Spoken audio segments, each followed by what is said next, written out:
Yeah, next week is definitely the last chance. And the great thing about the format of playoffs is that sure you're seeded in a certain way, but you never know when the upsets are going to come. Because I'm pretty sure it was either, I think it was last phase, we had quite a few surprises come out of the phase 1 playoffs for Crucible. So it's definitely not the end of the world if you are kind of in that lower seeded spot. And it doesn't mean that Freebirds or Necrodancers don't have their shot of making it to Crucible.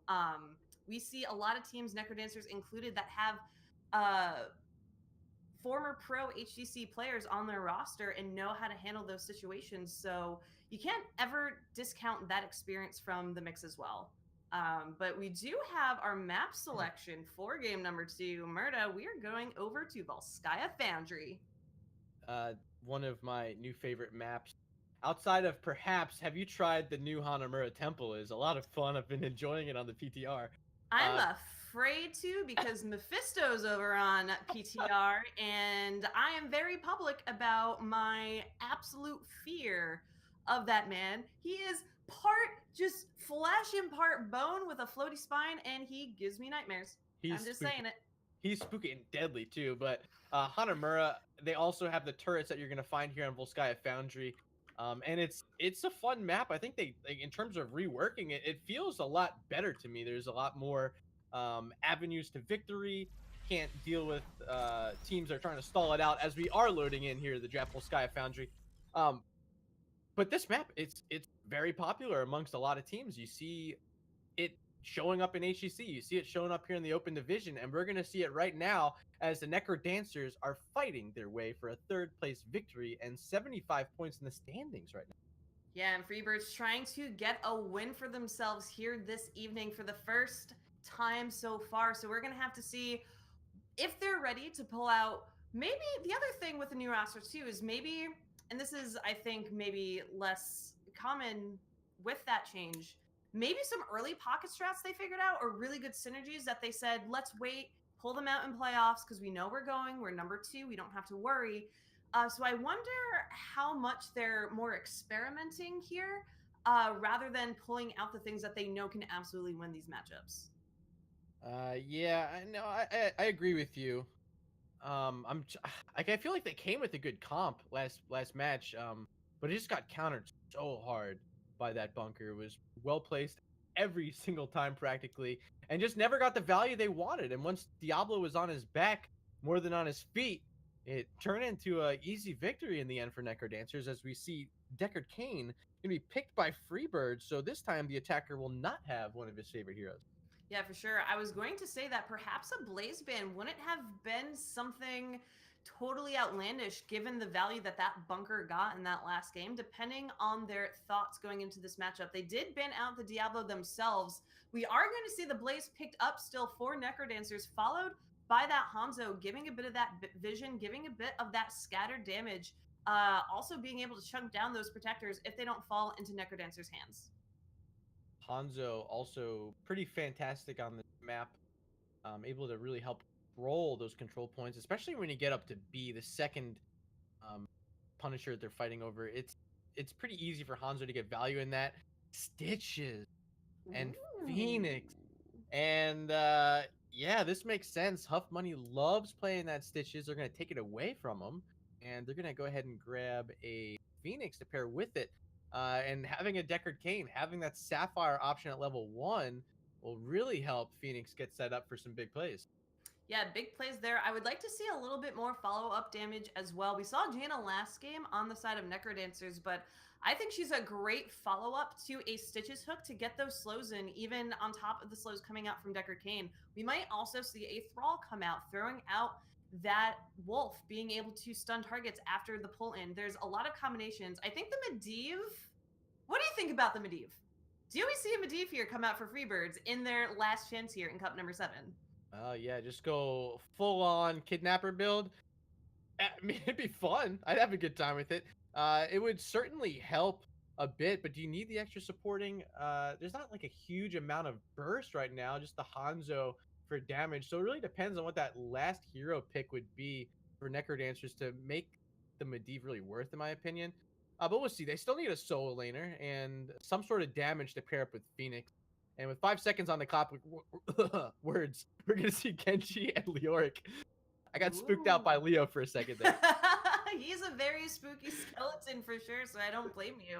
So there's a bit more damage with that Genji. You have potentially the Attune in case Stitches goes for a Gorge. We need a little bit more lock in there, or even just easy pickings for Decker to land that Scroll of Sealing. Seeing Gul'dan coming out, and we saw Faye play an amazing Gul'dan earlier this evening, but instead it looks like that will be picked up by Physical. So a little bit of a swap in terms of hero play there.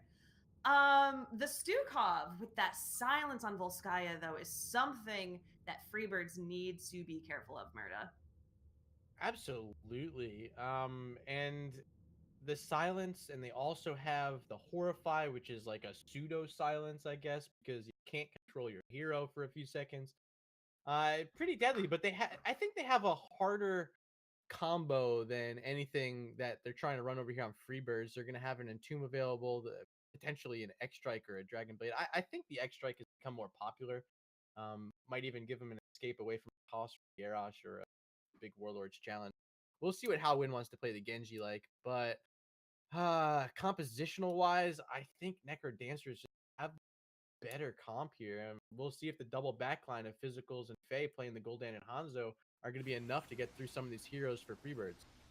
Yeah, and perhaps also that X-Strike playing into that bunker pick, being able to save folks from that, depending on how it plays out. But we are going to see if that is, in fact, how it is in action with game number 2 here. Necrodancers trying to take the 2-0 on their opponents. We're going to have Gul'dan being played by Physical, Stukov will be played by the attacker, Hanzo by Faye, we're going to have Garrosh played by Huff Money, and Blaze on the reprise from Ezreal. And over on the right-hand side, we have FreeBirds, unaverted once again on Phoenix. Caesar Sally going to play the Deckard Kane. Stitches picked up by Diesel as we see Fancy Pants on that solo lane Leo. And rounding it out on the brand new Viper skin Genji, it is Hao Win. The Genji Viper skin is also a little bit terrifying. So far, Blizzard has just been putting really terrifying skins in the game because he doesn't really have a face there, and it's all weird and see-through, and it just really bugs me out seeing it in draft. And I think a new strat is just going to be, how do you pick skins that really just terrify your opponents? I do have to throw some respect out to the art team over for Blizzard working on this game, because every single new skin that comes out just keeps getting better and better. And really these big events that they do, like the Gul'dan Alarak event they had, those skins were fantastic as well. The Viper skin's fantastic. The Storm Police skins that they put out were fantastic. There are just so many cool things coming to this game as we see Huff Money looking for a little tosser on Diesel, but not going to find too much action on Stitches this early in the game. So we are going to see Echoed Corruption picked up on level 1 on that Gul'dan. So watching out for that Corruption to additionally do extra damage later in the game once Physicals is able to get that 40 stacks onto that talent. So that is something that should stack up actually very easy on these beacons. The fear of all the grouping on the side of FreeBirds that is going to simply give Physicals the ability to lay out that Corruption and just stack it so quickly. The positioning is going to be very important to make sure they're just not feeding into that talent. Absolutely. We see Phoenix going to start working on that siege camp right now. Unaverted's over there. Both teams have eyes on the support camp, but they're not going to be able to make a move, FreeBirds, onto that support camp until Phoenix is done. So now you see Caesar Salad coming over to help finish this up because they don't want to give up too much positioning in case Necrodancers wants to make a play on the support camp here.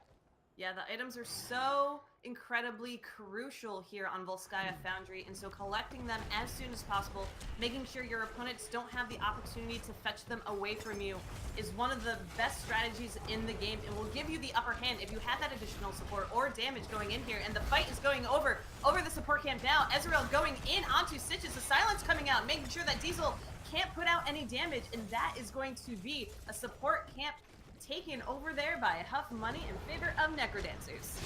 Yeah, they took that fight on top of the support camp because down in the bottom lane, Fancy Pants was showing on a wave, so they knew they had a 5v4 advantage. they went ahead and ripped it out on the support camp. And the attacker, did you see that silence from Stukov? Didn't end up securing a kill, but it definitely secured the fight because there was nothing that FreeBirds could do up against it.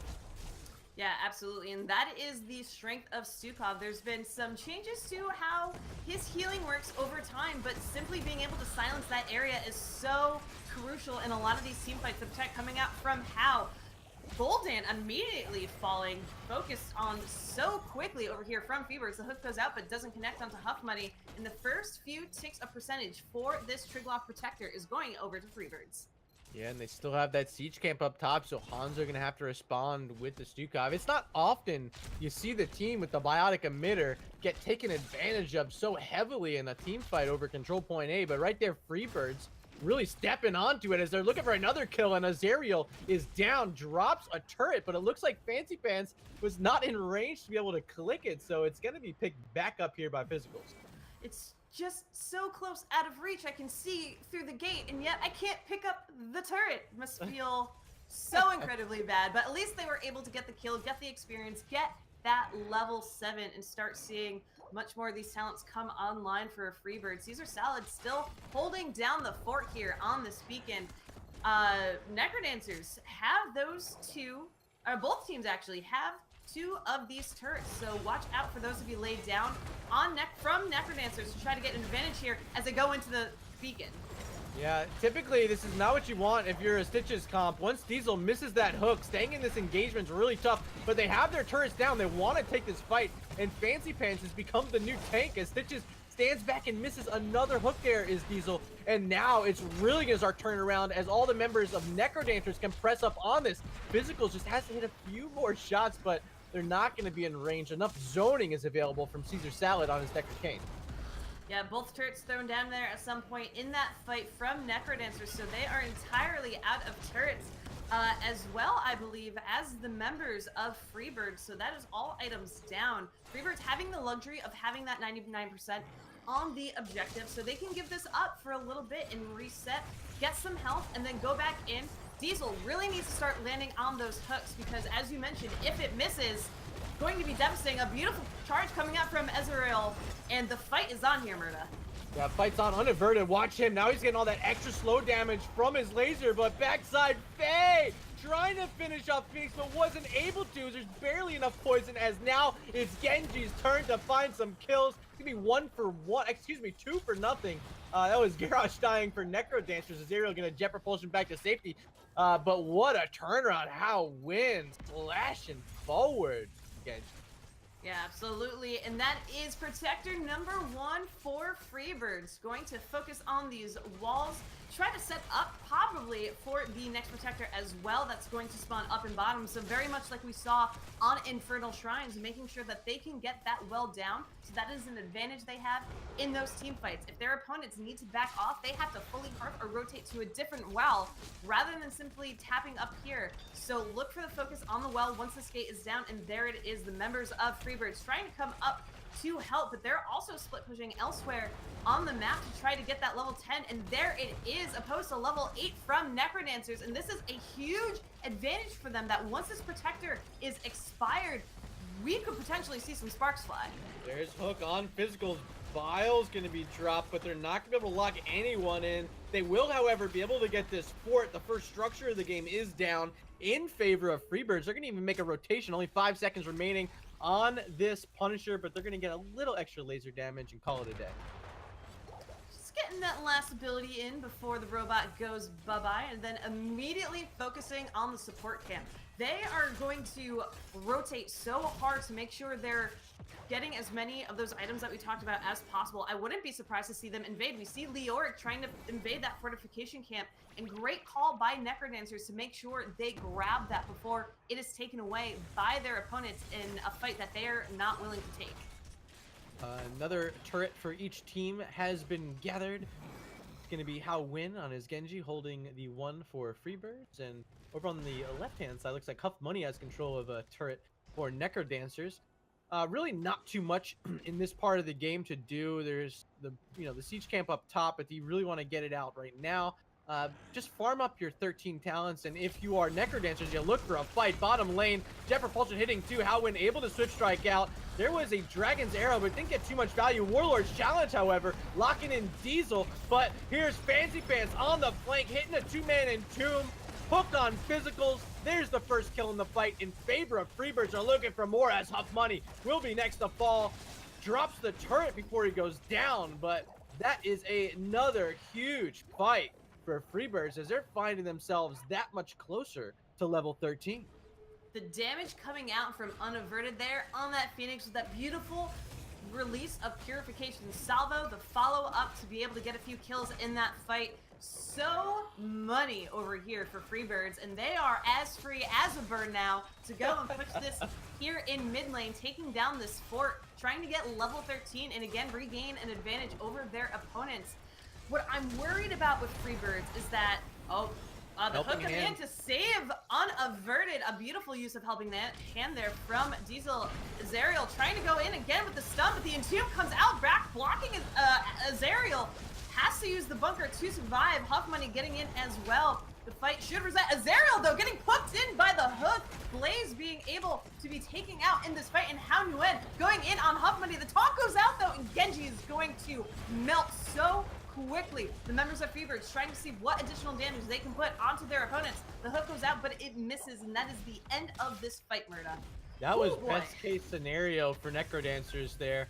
Huff Money was even able to get that turret off of Genji, dropped it immediately because he was afraid of his own life being paid there, but they found it, and that's exactly what they need. They're going to get a little bit more experience as Control Point B spawning. They get that siege camp. They have a wave or two they should be able to get around mid. Bottom side, it appears that FreeBirds wanted to check out that fortification camp, but they're going to go ahead and leave it be, so it's going to be another turret here for Necrodancers, and they're getting so close now to level 13. Yeah, they're getting close, and what I was going to say earlier is that in this past match on Infernal Shrines, FreeBirds had the advantage for most of the game, and toward the end, Necrodancers able to turn it around. And what I would hate to see is a repeat of that exact same story. So FreeBirds needs to make sure they're not allowing Necrodancers to get any macro pressure in, making sure they're not winning out in these fights, making sure they're absolutely coordinated when going into these objective phases, because otherwise we're going to see what happened last time. Equal talents achieved for Necrodancers, and eventually an experience equalization coming out and giving them the opportunity to win the game. So I think it's time for them to prove that they don't want to see that happen again here. Here is that level 13 fight. Virulent reaction now for Stukov will absolutely help if they can find anything for him to set up with that root. But right now it's Diesel dropping his bile, and two from Fancy Pants gonna lock in Huff Money, but he's pretty tanky. Same with about 30 armor right now, and he's gonna push forward on Diesel, flipping him back, throwing out the Warlord's Challenge and that silence. See you later, Stitches. You're down. The Dragon Arrow gonna miss, but here we go, CatPeach. Now they're looking for more.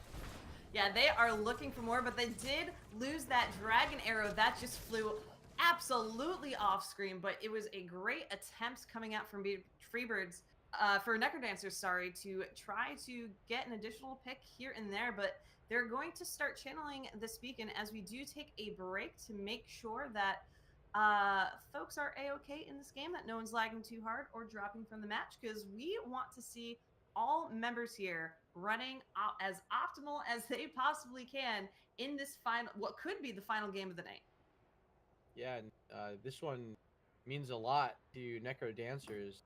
They're behind. They find themselves behind right now in this moment. They're about a 1.5 levels of XP behind, but they're looking good on potentially picking up this Triglav Protector in the top lane. But they're going to have to probably defend up against one more engagement. Stitches, he'll be up in about seconds. But it's looks like we're ready to go. We're getting counted in here, CatPeach. Yeah, and very interesting interaction to point out as well is that when Phoenix, I saw the Purification Salvo get eaten up somewhere in that fight and had no idea where it came from. The flailing swipe coming out from Stukov, making sure that that talent not only was canceled out, but wasn't stunned out of either. So that was a full cooldown achieved for that Purification Salvo there. So beautiful use coming out from the attacker again on that Sukhov, just making a mess of FreeBirds' plans. And this is that final chance to get in here for FreeBirds, and they've already won the first Punisher. They're looking for their second of the game as Diesel has reappeared in this top side and dropping the biotic emitter early there. Our FreeBirds, as they're putting the pressure on the backline with unaverted. He's getting a lot of splash damage with that big giant orb auto attack that he can put out. As Aerial still staying sturdy, has that bunker if they need it. Dragon Arrow's back online as well if they want it. They want to listen, not doing too much. There's the bunker. Halwyn trying to destroy, but first up fall is going to be Garrosh. Second to go down. Looked like it was going to be physicals, but that Horrify was there. Didn't save him long enough. A counter comes out on Genji as 16s are here for FreeBirds. They're standing back on the point and are ending up with their second Punisher of the game. Yeah, they're going to get that Protector and immediately start pushing here. The X-Strike coming out from Genji, trying to get the kill onto physicals, just not doing enough damage by a hair. And the punish coming out afterwards from Necrodancers was great. However, they lost more members of that fight. They lost off on this Protector and now have to put up a defense here in the top lane, or else they threaten losing a keep. But it looks like FreeBirds gonna back off a little bit, rotate, see what other structural damage, other chaos they can cause on this map right now. Yeah, they're gonna look for this mid keep wall. They've already done a bit to that top keep wall, and they're going to continue to rotate. Actually, I think this is the smartest play. Just find a little value with the laser as you walk right on down the bottom. And with the talent here, with the Triglav Protector, they're like easily able to do whatever they want on the map right now. Up top, Leoric was getting chased down by Hanzo and Blaze, but Fancy Pants going to be okay, as they're going to find their third outer fort of this game and really set them up for success heading into the late game, CatPeach.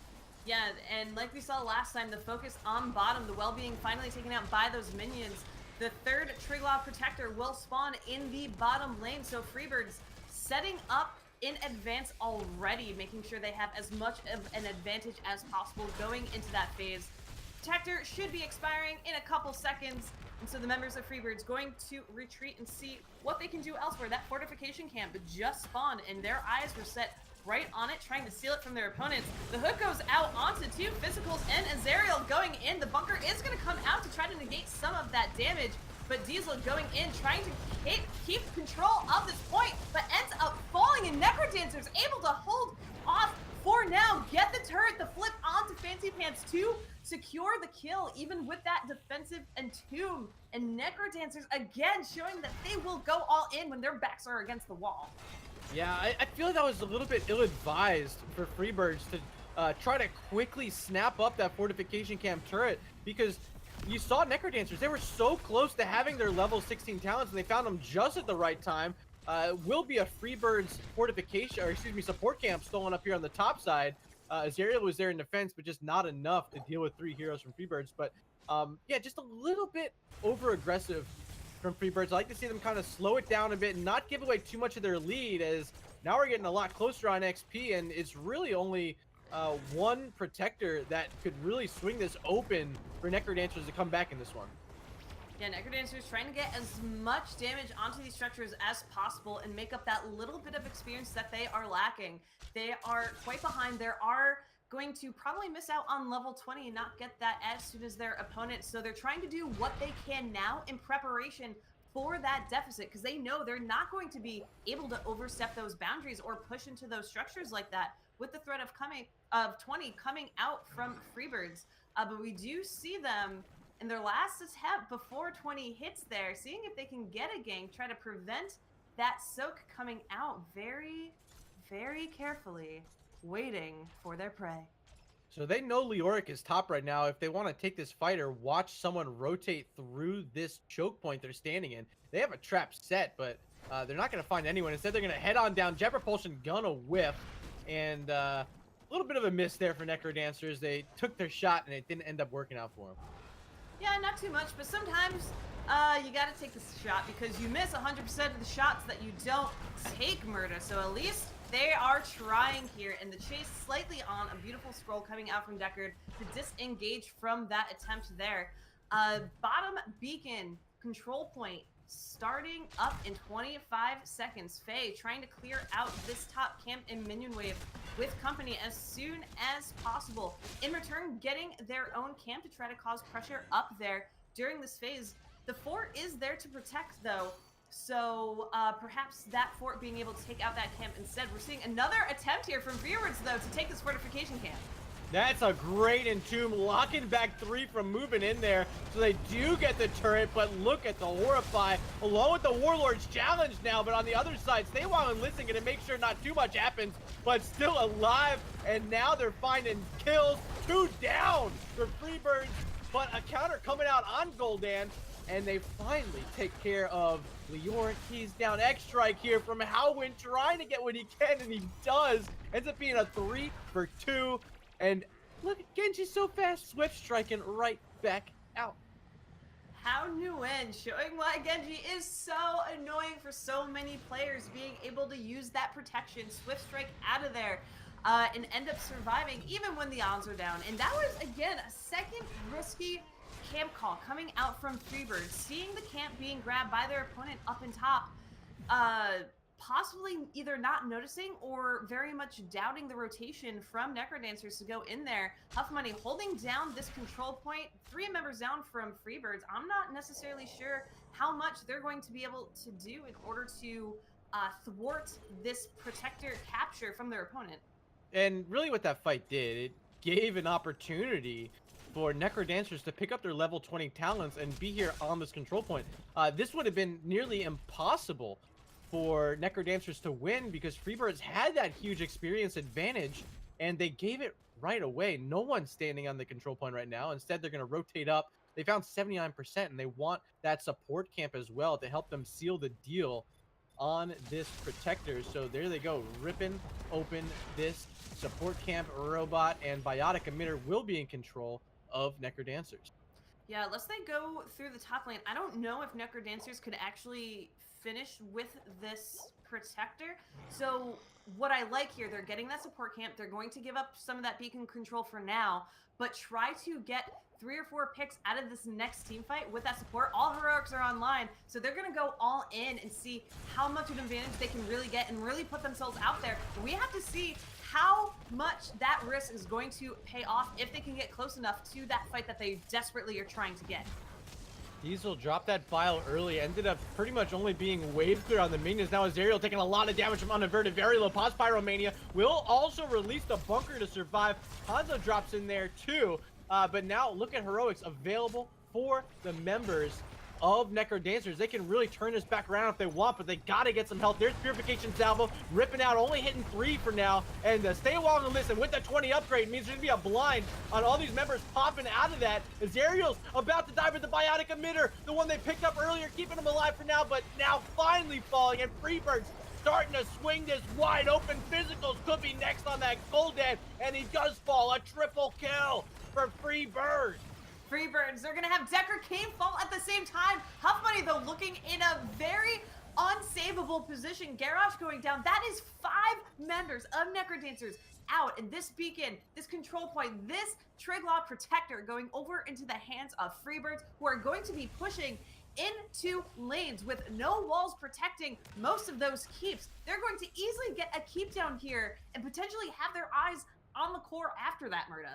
Up top, that siege camp has been pushing the entire time, has gotten one of the turrets down, should be a little healthy for a while, but is it enough? There's still 15 seconds until anyone respawns for Necrodancers, and FreeBirds, they're going to make their push onto the core. GG's in chat from Azariel and Huff Money already. They know what's about to happen as this Triglav is about to start working on the core. Yeah, it would have to be some kind of miracle coming out for Necrodancers, but we're seeing the damage come out from that late game protector. We're almost at 50% already. The Entomb coming out from Fancy Pants just to make sure no defense is available.